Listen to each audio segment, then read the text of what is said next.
Hi friends, आपल्या सर्वांचे पुन्हा एकदा आपल्या चॅनलवर स्वागत आहे. मित्रांनो, संयुक्त पूर्व परीक्षा गट क जी की आपली एक्झाम 3 एप्रिलला होणार आहे, त्याच्यासाठी आपण तयारी करत आहोत.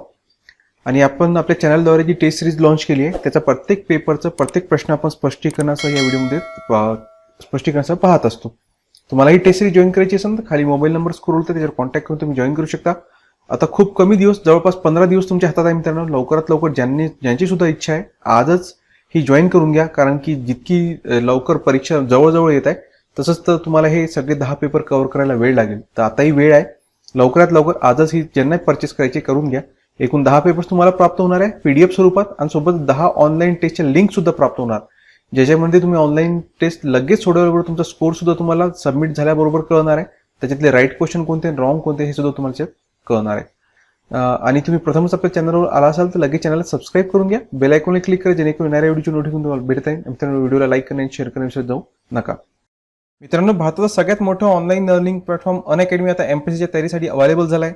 या ठिकाणी बरेचसे प्लस फीचर्स अवेलेबल आहे, ज्याचा फायदा तुम्ही घेऊ शकता, जे स्क्रीनवर तुम्हाला दिसत आहे. आणि या सगळ्यांचा सबस्क्रिप्शन घेताना तुम्ही कोड यूज केलं SOHEL1010 तर तुम्हाला भरपूर डिस्काउंट सुद्धा भेटून जाईल. मित्रांनो, अनअकॅडमी तर्फे एक अतिशय महत्त्वाचा ऑफलाईन सेमिनार आयोजित करण्यात आला आहे, ज्याच्यामध्ये चालू घडामोडी, यश आणि अपयश यातील निर्णायक घटक जे अनअकॅडमी कंडक्ट करणार आहे 20 मार्चला, ज्याच्यामध्ये अभिजित राठोड, टॉप एज्युकेटर आणि STI विशाल पिचड सर तुम्हाला मार्गदर्शन करतील. वेळ असणार आहे 8:30 वाजता सकाळी 20 मार्चला, टिळक स्मारक मंदिर, Tilak road, SP college, near SP college, Pune. आणि चालू घडामोडीचं मासिक फ्री तसंच पुस्तकावर 50% तुम्हाला इथं डिस्काउंट सुद्धा भेटणार आहे. आपण या पेपरमधले प्रश्न क्रमांक 71 पासून पाहूया. महाराष्ट्र फाउंडेशन तर्फे डॉक्टर नरेंद्र दाभोलकर स्मृती पुरस्कार कोणाला जाहीर झाला आहे? तर यंदा महाराष्ट्र फाउंडेशन तर्फे साहित्य आणि समाजसेवा क्षेत्रात एकूण 11 जणांना हा पुरस्कार जाहीर झाला आहे. त्याच्यातलं आणि याच्यातलं नरेंद्र दाभोलकर स्मृती पुरस्कार सिरसा हरियाणा येथील अंशुल छत्रपती यांना हा जाहीर झाला आहे. अंशुल छत्रपती. आता हा थोडं चर्चेत आहे, कारण की ज्या कारणामुळं हा पुरस्कार यांना प्राप्त झाला नाही, अतिशय धाडसी कार्य तर होतच, परंतु त्यांच्यामुळं जो व्यक्ती जेलमध्ये गेला होता तो नुकताच पंजाब इलेक्शनच्या थोडं आधी पॅरोलवर बाहेर सुद्धा सुटले होते ते, त्याच्यामुळे थोडं चर्चेत असणारं व्यक्तिमत्व आहे, त्याच्यामुळे हा एक्झाममध्ये येऊ शकतो. तर हा नरेंद्र दाभोलकर पुरस्कार अंशुल छत्रपती यांना प्राप्त झालं होतं. काय ते प्रकरण आहे मी तुम्हाला स्पष्टीकरणात सांगतो. तर बाबा राम रहीमच्या अत्याचार आणि खुनांचा वाचा यांनी फोडली होती, आणि डिजिटल पत्रकारिता क्षेत्रातील विशेष पुरस्कार याच्यातला राम जगताप यांना भेटलाय. तर आता तुम्हाला कळालं असेल की अंशुल छत्रपती यांना काय असं कार्य केलं होतं त्यांनी, जो बाबा राम रहीम होते त्यांचे जे कार्य होते ते जगासमोर आणण्याचं एका प्रकारे या अंशुल छत्रपती यांनी आपल्या पत्रकारितेद्वारे कार्य केलं होतं. आणि नुकताच ते बाबा राम रहीम आहे पॅरोलवर बाहेर सुद्धा सुटले होते, त्यांना झेड सिक्युरिटी सुद्धा देण्यात आली होती. म्हणजे सध्या बर्निंग इश्यू मध्ये हा रिलेटेड आहे, त्याच्यामुळे हा प्रश्न एक्झाम मध्ये येऊ शकतो. आपण नेक्स्ट क्वेश्चनवर जाऊया. क्रमांक 72, centre for research on energy and clean air द्वारा प्रसिद्ध करण्यात आलेल्या अहवालाचे नाव काय आहे? तर देशातील हवेच्या गुणवत्तेत युद्ध पातळीवर सुधारणा करण्यासाठी केंद्र सरकारने 2019 मध्ये देशातील पहिला राष्ट्रीय स्वच्छ हवा कार्यक्रम सुरू केला होता. राष्ट्रीय स्वच्छ हवा कार्यक्रम. आणि centre for research on energy and clean air या संस्थेने त्या tracing the hazy air progress report on national clean air programme या अहवालात संपूर्ण देशभरातच राष्ट्रीय स्वच्छ हवा कार्यक्रमाकडे दुर्लक्ष होत असल्याचं स्पष्ट करून सांगितलंय. म्हणजे याचं उत्तर कोणतं मित्रांनो? Option number 3. काय त्या अहवालाचं नाव? तर त्या अहवालाचं नाव आहे tracing the hazy air progress report on national clean air programme. Okay. आणि कोण केलं तयार आहे? हे 2019 मध्ये सुरू करण्यात आलेलं राष्ट्रीय स्वच्छता हवा कार्यक्रम यांनी, जो कार्यक्रम सुरू झाला होता त्यांनी हा अहवाल तयार केलाय. आणि महाराष्ट्रातील 36 जिल्ह्यामध्ये एकूण 121 हवा गुणवत्तेचे निरीक्षण करणारी केंद्रे आहेत. राज्यातील हवा गुणवत्ता निर्देशांक अधिक असलेल्या 25 पैकी 19 शहरांचा अभ्यास मार्च 2023 पर्यंत पूर्ण करण्यात येणार आहे. आणि सुनील दहिया, लेखक व विश्लेषक, centre of research on energy clean air, म्हणजे हा कोण तयार केलाय? सुनील दहिया यांनी हे केलाय. नेक्स्ट क्वेश्चनवर जाऊया. प्रश्न क्रमांक 73, भारताच्या इतिहासात पहिल्यांदाच अमेरिकेतून कोणत्या प्राण्याचे मांस आयात करण्याची परवानगी देण्यात आली आहे? अतिशय मोठी घडामोड होती. आतापर्यंत भारताच्या इतिहासात या प्राण्याचा मांस आयात करण्यात आला नव्हतं, पण आता याला पहिल्यांदाच अशी या प्रकारची मान्यता देण्यात आली आहे. तर उत्तर काय? तर ते आहे डुकराचं मांस. याला आता भारतामध्ये आयात करण्यास परमिशन देण्यात आली आहे. अमेरिकेतून भारतात डुकराच्या मांसाची, म्हणजे त्याला पोर्क मीट म्हटलं जातं इंग्लिशमध्ये. काय म्हणतात? Pork meat. आयात करायला केंद्र सरकारनं परवानगी दिली आहे. भारताच्या इतिहासात पहिल्यांदाच अशी परवानगी देण्यात आलेली असून याच्याकडे ऐतिहासिक पाऊल म्हणून पाहिलं जात आहे. आणि डुकराच्या मांसाचा मोठा व्यापार अमेरिकेतून होणाऱ्या वेगवेगळ्या वस्तूंच्या निर्यातापैकी डुकराचं मांस आणि त्यापासून तयार होणाऱ्या उत्पादनाचं प्रमाण मोठं आहे. 2020 मधील आकडेवारीनुसार अमेरिका हा डुकराच्या मांसाचं उत्पादन करणारा जगातील 3ऱ्या क्रमांकाचा देश होता. तर या पदार्थांची निर्यात करणारा जगातील 2ऱ्या क्रमांकाचं होतं. नेक्स्ट क्वेश्चन पाहूया. प्रश्न क्रमांक 74. राज्यातील सर्व दुकानांवर मराठी पाट्या लावणे बंधनकारक करण्यासाठी कोणत्या अधिनियमात सुधारणा करण्यात आली आहे? तर नुकतंच हा नियम लागू करण्यात आले आहे. तर त्याच्यासाठी कोणत्या अधिनियमात सुधारणा करण्यात आली? तर याचं योग्य उत्तर आहे मित्रांनो ऑप्शन नंबर 1, महाराष्ट्र दुकाने व आस्थापना अधिनियम 2017 याच्यामध्ये दुरुस्ती करण्यात आली आहे. तर महाराष्ट्र दुकाने व आस्थापना नोकरीचे व सेवा शर्तीचे विनियमन अधिनियम 2017 मध्ये सुधारणा करण्याचा निर्णय घेण्यात आला. आणि या निर्णयामुळे राज्यातील आता सर्व छोट्या मोठ्या दुकानावर पाट्या या मराठीमध्ये लावणं बंधनकारक झालं आहे. म्हणजे तिथं पाटीवर ठळक अक्षरात मराठीत नाव असलंच पाहिजे. सोबत तुम्ही इतर कोणतीही भाषा वापरू शकता, पण ठळक अक्षरात मराठीत असलं पाहिजे असा तो नियम आहे. आणि आता या अधिनियमात दुरुस्ती झाल्यामुळे काय होणार आहे की 10 पेक्षा कमी कामगार असलेल्या आस्थापना व दुकाने नियमातून पळवाट काढत असल्याच्या तक्रारी शासनास प्राप्त झाल्या होत्या आणि त्यावर उपाययोजना करण्याची सातत्याने मागणी होत होती. याबाबत राज्य मराठी भाषा मंत्री सुभाष देसाई यांनी मंत्रालयात संबंधाची बैठक घेऊन कायद्यात सुधारणा करण्याचं म्हटलं होतं आणि सुधारणा करण्यात सुद्धा आली आहे. नेक्स्ट क्वेश्चन पाहूया. प्रश्न क्रमांक 75. जगातील शक्तिशाली पासपोर्ट क्रमवारीत 2022 साली भारतीय पासपोर्टचं स्थान कोणत्या क्रमांकावर पोहोचलं आहे? तर भारतीय क्रमांकाचं पासपोर्ट जगात शक्तिशाली पासपोर्टच्या यादीमध्ये 83व्या क्रमांकावर पोहोचलाय. याच्यामध्ये सुधारणा झाली आहे. जागतिक क्रमवारीत 2021 साली भारतीय पासपोर्टचं स्थान होतं 90व. 2021 साली कोणत्या स्थानावर होतं? 90व्या स्थानावर. आणि आता 2022 मध्ये कोणत्या स्थानावर गेलाय? 2022 मध्ये 83व्या स्थानावर पोहोचलाय. म्हणजे याच्यात 7 आकड्यांनी वर आलं. पासपोर्ट धारक व्हिसाची आवश्यकता नसताना किती देशांना भेटी देऊ शकतात यावरून पासपोर्टची ताकद मोजली जाते. ज्यांच्याकडे भारतीय पासपोर्ट आहे ते आता व्हिसाच्या गरजेशिवाय जगभरातील 60 देशांना भेट देऊ शकतात. 2021 मध्ये अशा देशांची संख्या 58 होती. आता 2 देश वाढले. म्हणजे हे सुद्धा लक्षात आकडेवारी लक्षात ठेवा की व्हिसा शिवाय फक्त पासपोर्टच्या आधारे एखादा भारतीय व्यक्ती किती देशांमध्ये जाऊ शकतो? तर किती? 60 देशांमध्ये तो जाऊ शकतो. Next question. क्रमांक 76. इस्रोच्या अध्यक्षपदी कोणाची नियुक्ती करण्यात आली आहे? ही सुद्धा मोस्ट इम्पॉर्टंट घडामोड होती. तर केंद्र सरकारनं ज्येष्ठ रॉकेट शास्त्रज्ञ एस सोमनाथ यांची भारतीय अंतराळ संशोधन संस्था म्हणजे इंडियन स्पेस रिसर्च ऑर्गनायझेशन ज्याला आपण इस्रो म्हणतो याच्या अध्यक्षपदी निवड केली आहे. कोणाची? ऑप्शन नंबर 3 एस सोमनाथ यांची. तर कोणाच्या जागेवर आले आहेत ते? तर भारताचे सर्वात शक्तिशाली यांचं कार्य आहे की भारताचे सर्वात शक्तिशाली अंतराळ रॉकेट GSLV MK3 लॉन्चरच्या विकास कार्याचं नेतृत्व करणाऱ्या शास्त्रज्ञांमध्ये सोमनाथ यांची गणना केली जाते. त्यांच्या कारकिर्दीच्या सुरुवातीच्या काळात त्यांनी पोलर सॅटेलाइट लॉन्चिंग व्हेकल म्हणजे PSLV च्या विकासातही महत्वाची भूमिका बजावली होती. त्यांच्या याच कार्याचा गौरव करत ही जबाबदारी त्यांना सोपवण्यात आली आहे. केंद्र सरकारनं सोमनाथ यांचा अंतराळ विभागाचे सचिव आणि अवकाश आयोगाच्या अध्यक्षपदी नियुक्ती केली आहे. त्यांचा कार्यकाळ 3 वर्षाचा असणार आहे. याआधी ते 22 जानेवारी 2018 पासून आतापर्यंत Vikram Sarabhai space centre VSSC चे संचालक पदावर होते. ते आता इस्रोमध्ये के सिवान यांची जागा घेणार आहे. तर जागा कोणाची घेत आहे? के सिवान यांची, ज्यांचा कार्यकाळ संपला आहे. Next question. प्रश्न क्रमांक 77. इंडियन ओपन 2022 बॅडमिंटन स्पर्धेत सायना नेहवालला कोणत्या महाराष्ट्रीयन खेळाडूने नमवून इतिहास रचला होता? तर फार चर्चेत ही व्यक्ती ठरली होती आणि फक्त तिने सायना नेहवालला नमवलंच नाही तर ती इंडियन ओपन बॅडमिंटनच्या फायनलमध्ये सुद्धा पोहोचली होती. ती महाराष्ट्रीयन खेळाडू. तर तिचं नाव काय? तर तिचं नाव होतं मलविका बनसोड. नागपूरची खेळाडू होती मलविका बनसोड. इंडियन ओपन 2022 स्पर्धेत सायना नेहवालचं आव्हान दुसऱ्या फेरीत तिने संपुष्टात आणलं होतं. जागतिक क्रमवारीत माजी नंबर 1 खेळाडूला 20 वर्षीय मलिका बनसोडनं 34 मिनिटात पराभूत केलं होतं. महाराष्ट्रातील नागपूर येथील मलविकानं हा सामना 21-17, 21-9 असा जिंकून धक्कादायक निकालाची नोंद केली होती. 2017 नंतर स्थानिक किंवा आंतरराष्ट्रीय स्पर्धेतील सायना नेहवालला दुसऱ्यांदाच भारतीय खेळाडूकडून हार मानावी लागली होती. त्याच्या आधी मालविका बनसोड आधी तिला याच टुर्नामेंटमध्ये PV सिंधूनं सुद्धा हरवलं होतं. नेक्स्ट क्वेश्चनवर जाऊया. प्रश्न क्रमांक 78. केंद्रीय पर्यावरण मंत्रालयाने 2021 सालचा फॉरेस्ट सर्व्हे रिपोर्ट अहवाल जाहीर केलाय.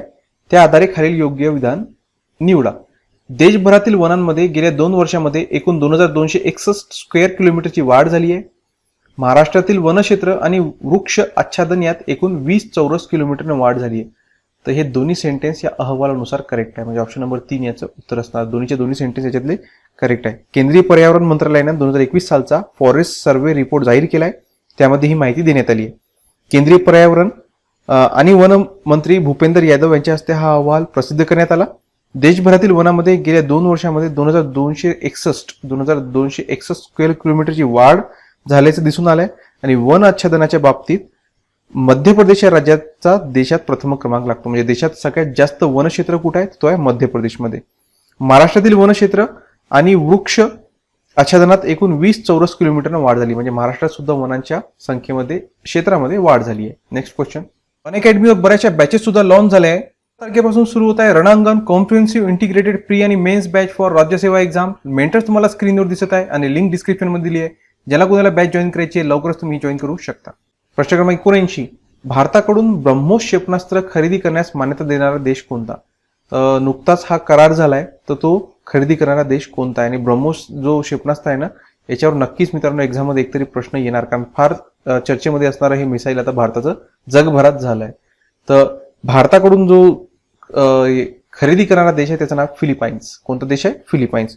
फिलिपाईन्सनं आपल्या नौदलासाठी किनारी आधारित अँटीशिप क्षेपणास्त्र प्रणाली संपादन प्रकल्प पुरवण्यासाठी भारतीय ब्रह्मोस एरोस्पेस प्रायव्हेट लिमिटेड कडून USD म्हणजे US डॉलर $374.9 दशलक्ष डॉलरची ऑफर स्वीकारली आहे. आणि लवकरच याचं जे देवाणघेवाण आहे करार तर झालाय आणि हा ब्रह्मोस त्यांना भेटणार सुद्धा आहे. दक्षिण चीन समुद्रातील अधिकार क्षेत्रावरून फिलिपाईन्सचा चीनची वाद सुरू आहे. दरम्यान फिलिपाईन्सनं जगातील सर्वात वेगवान सुपरसॉनिक क्षेपणास्त्र घेण्याच्या निर्णयामुळे त्यांच्या लष्कराची ताकद वाढणार आहे. आणि या क्षेपणास्त्राच्या माध्यमातून फिलिपाईन्स चीनला डोळा दाखवून आपल्या किनारी भागाचं रक्षण करू शकणार आहे. Next question. प्रश्न क्रमांक 80. वर्ल्ड इकॉनॉमिक फोरम ज्याला WEF म्हटलं जाते द्वारे दरवर्षी कोणत्या ठिकाणी परिषदेचं आयोजन केलं जाते? तर ते आयोजन केले जाते दावोस येथे. कोणत्या ठिकाणी? दावोस. दरवर्षी या ठिकाणी आयोजन केलं जाते. जगभरातील देशांसाठी आणि उद्योगपतीसाठी महत्वाचे असलेल्या वर्ल्ड इकॉनॉमिक फोरमच्या दावोस परिषदेचं यावर्षी ऑनलाईन पद्धतीनं आयोजन करण्यात आलं होतं. आणि ही परिषद 17 जानेवारीला सुरू झाली होती आणि जी 5 दिवस चालली होती. या परिषदेत भारताचे पंतप्रधान नरेंद्र मोदी सुद्धा यांनी भाग घेतलं होतं. आणि त्या 2022च्या या परिषदेचं जी संकल्पना होती, जो विषय होता, तो होता जागतिक परिस्थिती. दावोस हे स्वित्झर्लंडमधील लँड वासर नदीच्या काठावर वसलेले असं सुंदरसं छोटंसं खेड आहे. हे गाव स्विस आल्प्स पर्वताच्या प्लेसूर आणि अल्बुला या पर्वत रांगेने वेढलेलं आहे. या गावाची लोकसंख्या केवळ 11,000 इतकी आहे. युरोपमधील सर्वात उंचीवर वसलेलं हे दावोस हे ठिकाण आहे. दावोसमध्ये दरवर्षी वर्ल्ड इकॉनॉमिक फोरमच्या माध्यमातून एक बैठक आयोजित केली जाते. या बैठकीसाठी जगभरातील बडे नेते आणि उद्योगपती उपस्थिती लावतात. दरवर्षी या बैठकीत जवळपास 2,500 व्यक्ती इथं उपस्थित राहतात असं आकडेवारी समोर येते. वर्ल्ड इकॉनॉमिक फोरम स्थापना कधीची आहे? त्याची स्थापना 1971ची आहे. हे सुद्धा लक्षात असू द्या. आणि या संस्थेचं मुख्यालय स्वित्झर्लंडची राजधानी जिनिव्हामध्ये आहे. आणि या संस्थेच्या माध्यमातून जागतिक व्यवसाय, राजकारण, शिक्षण आणि इतर क्षेत्रातील व्यक्ती एकत्र येतात आणि जागतिक विकासाला चालना देण्यासंबंधी धोरण निश्चिती करतात. नेक्स्ट क्वेश्चन पाहूया. प्रश्न क्रमांक 81. राज्य मंत्रिमंडळातील सर्व मंत्र्यांचे शासकीय निवासस्थानांना कोणती नावे देण्याचा मंत्रिमंडळाने निर्णय घेतलाय? तर आता राज्यातील सगळे जितके मंत्री आहेत त्यांचे जे बंगले आहेत, शासकीय निवासस्थान आहे, त्यांना आता गड किल्ल्यांचं नाव देण्यात येणार आहे. राज्य मंत्रिमंडळातील सर्व मंत्र्यांचे शासकीय निवासस्थान असलेल्या बंगल्यांना आता गड किल्ल्यांचं नाव देण्यात येणार आहे. याच्यामध्ये काही बघा, उदय सामंत यांच्या बंगल्याचं नाव रत्नसिंधू आहे, या नावाने ओळखला जाणार आहे. आदित्य ठाकरे यांच्या बंगल्याला रायगड असं नावानं संबोधलं जाणार आहे. आणि शिवप्रेमी सातत्याने या गोष्टीचा पाठपुरावा करत होते. त्यानंतर मंत्री उदय सामंत यांनी सुद्धा याच्यात बरंच पुढाकार घेतला होता आणि सकारात्मक त्यांनी पाठपुरावा केला आणि आता हा निर्णय झालाय. ते सार्वजनिक बांधकाम मंत्री अशोक चव्हाण आणि मुख्यमंत्री उद्धवजी ठाकरे यांच्या मंजुरीनंतर शासकीय निवासस्थानांना आता यांचं नामांतर आता गड किल्ल्यांमध्ये झालं आहे. तर तुम्हाला काही शासकीय निवासस्थान माहित आहे का ज्यांचा कोणत्या गड किल्ल्याचं नाव त्यांना देण्यात आलं? जसं मुख्यमंत्री, उपमुख्यमंत्री, अजून काही आमदार आहेत, अजून काही मंत्री आहेत, त्यांच्या निवासस्थानांना कोणतं नाव देण्यात आलं, कोणत्या गड किल्ल्याचं नाव देण्यात आलं ते नक्कीच कमेंट करा मित्रांनो, जेणेकरून त्याच्यावर आधारित एखाद्या एक्झाममध्ये प्रश्न आला तुमचाही अभ्यास होऊन जाईल आणि तुम्ही कमेंट केल्यामुळे बाकीच्या लोकांना ते सुद्धा माहित होऊन जाईल. आपण नेक्स्ट क्वेश्चनवर जाऊया. प्रश्न क्रमांक 82. IUCNच्या अतिधोक्याच्या यादीत कोणत्या महाराष्ट्रातील वनस्पतीचा समावेश करण्यात आलाय? तर आता हे IUCN काय? तर हे एक प्रकारचं डाटा कलेक्ट करते की ज्या वनस्पतींचं अस्तित्व धोक्यात आहे. तर पश्चिम घाटातील प्रदेशनिष्ठ असलेल्या सोनघंटा, कोणता वनस्पती आहे? सोनघंटा. या वनस्पतीच्या धोक्याचे मूल्यांकन international union for conservation of nature, त्याचा फुल फॉर्म होतो IUCN चा, international union for conservation of nature असं त्याचं फुल फॉर्म आहे. या आंतरराष्ट्रीय संस्थेच्या मानांकनानुसार करण्यात आला आहे की हे अतिशय धोक्याच्या श्रेणीत पोहोचलाय. त्यामुळे सोनघंटा या वनस्पतीचा समावेश IUCN च्या रेड लिस्टमध्ये झाला असून आता या वनस्पतीच्या संवर्धनासाठी व्यापक प्रयत्नांची आवश्यकता आहे आणि IUCN या संस्थेतर्फे अस्तित्व धोक्यात असलेल्या वनस्पती, प्राणी, पक्षी आदींची यादी ही जाहीर केली जाते आणि जागतिक पातळीवर तज्ज्ञांकडून मूल्यमापन करून संबंधित प्रजातीचा यादीत समावेश केला जातो. सोनघंटा वनस्पतीचा 1889 मध्ये रानडे नामक वनस्पती शास्त्रज्ञांनी सर्वप्रथम शोध लावला होता. त्यामुळे त्यांच्याच नावाने ही वनस्पती ॲबिट्युलॉन रानडी या शास्त्रीय नावाने ओळखली जाते. तर मराठीमध्ये तिला सोनघंटा म्हटलं जाते. नेक्स्ट क्वेश्चन, प्रश्न क्रमांक 83. देशात राष्ट्रीय स्टार्टअप डे कोणत्या दिवशी साजरा केला जाण्याची घोषणा करण्यात आली आहे?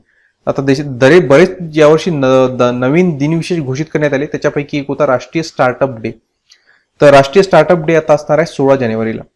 दरवर्षी 16 जानेवारीला देशात राष्ट्रीय स्टार्टअप डे साजरा केला जाणार आहे, अशी घोषणा स्वतः पंतप्रधानांनी केली होती. भारतात सुरू असलेल्या मोहिमेचा परिणाम असा झाला आहे की जागतिक नवोपक्रम निर्देशांकात भारताच्या क्रमवारीतही बरीचशी सुधारणा झाली आहे. 2015 मध्ये या क्रमवारीत 81व्या क्रमांकावर होतं भारत आणि आता इनोव्हेशन इंडेक्स मध्ये भारत 46व्या स्थानावर पोहोचलाय. नेक्स्ट क्वेश्चनवर जाऊया. क्रमांक 84. महामार्ग भूसंपादनासाठी दिल्या जाणाऱ्या मोबदल्यात राज्य सरकारनं कोणता बदल केलाय?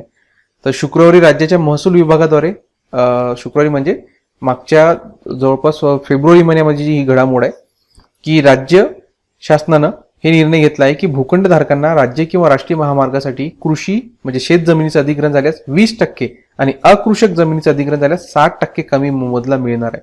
आणि या निर्णयामुळे भूखंडधारकांमध्ये प्रचंड प्रमाणात रोष सुद्धा पसरलेला आहे. यापूर्वी अकृषक जमीन महामार्गासाठी अधिग्रहित झाल्यास मोबदला गुणक 2 दिला जात होता, तो आता कमी करून 1 करण्यात आलाय, म्हणजेच मोबदला अर्धा झालाय. इतकंच नव्हतं, तर सर्व प्रकारच्या भूखंडाचा मोबदला निश्चित करताना रेडी रेकनरचा दर सुद्धा 20% कमी करण्यात आलाय. तर याचं उत्तर 84चं उत्तर काय? हे जे दोन्ही सेंटेन्स दिले आहे ना, हे दोन्ही करेक्ट आहे. दोन्ही करेक्ट आहे म्हणजे अ व ऑप्शन नंबर 3 याचं उत्तर आहे. पण नेक्स्ट क्वेश्चन पाहूया. प्रश्न क्रमांक 85. चार्ल्स डार्विन यांचा वारसदार मानल्या जाणाऱ्या आणि मुंग्यांच्या 400 जातींचा शोध लावणाऱ्या संशोधकाचं नुकतंच निधन झालंय. त्यांचं नाव काय होतं? तर त्यांचं नाव होतं Edward Osborne Wilson. Edward Osborne Wilson. अवघ्या सृष्टीचा विचार करणारे एडवर्ड ऑसबॉर्न विल्सन यांचं नुकतंच निधन झालं. ते निसर्गपुत्र म्हणून प्रसिद्ध होते. मुंग्या हा अभ्यासाचा विषय त्यांनी विविध जाती शोधण्यासाठी याच्यासाठी त्यांनी प्रवास केला. त्यांनी मुंग्याच्या विविध अशा 400 जाती शोधून काढल्या होत्या. आणि विल्सन यांची उत्क्रांतीची उकल करणारे चार्ल्स डार्विन यांचा वारसदार म्हणून त्यांना जग ओळखत होतं. त्या ठिकाणी मित्रांनो आपले क्वेश्चन कंप्लीट होतात. आय होप सर्व प्रश्न तुम्हाला एक्झामच्या दृष्टीकोनातून महत्त्वाचे ठरतील आणि स्पष्टीकरण सुद्धा तुम्हाला समजलं असेल. मित्रांनो व्हिडिओ आवडला असेल लाईक करा, मित्रांनो शेअर करा, चॅनलला सबस्क्राईब करून घ्या. आणि टेस्ट सिरीज जॉईन करायची असेल तर खाली मोबाईल नंबर दिसत आहे, याच्यावर तुम्ही व्हॉट्सअपवर कॉन्टॅक्ट करू शकता. व्हिडिओसाठी इतकंच, धन्यवाद. अनअकॅडमीवर सबस्क्रिप्शन घेताना सगळ्या रेट्स तुम्हाला स्क्रीनवर दिसत आहे आणि याच्यामध्ये तुम्हाला अजून 10% डिस्काउंट पाहिजे असेल तर कोड यूज करा SOHEL1010, तर तुम्हाला या ठिकाणी भरपूर असा डिस्काउंट सुद्धा भेटून जाईल. तर वेळ न करता आजच अनअकॅडमी ऍप इन्स्टॉल करा आणि MPSCच्या तयारीला लागा.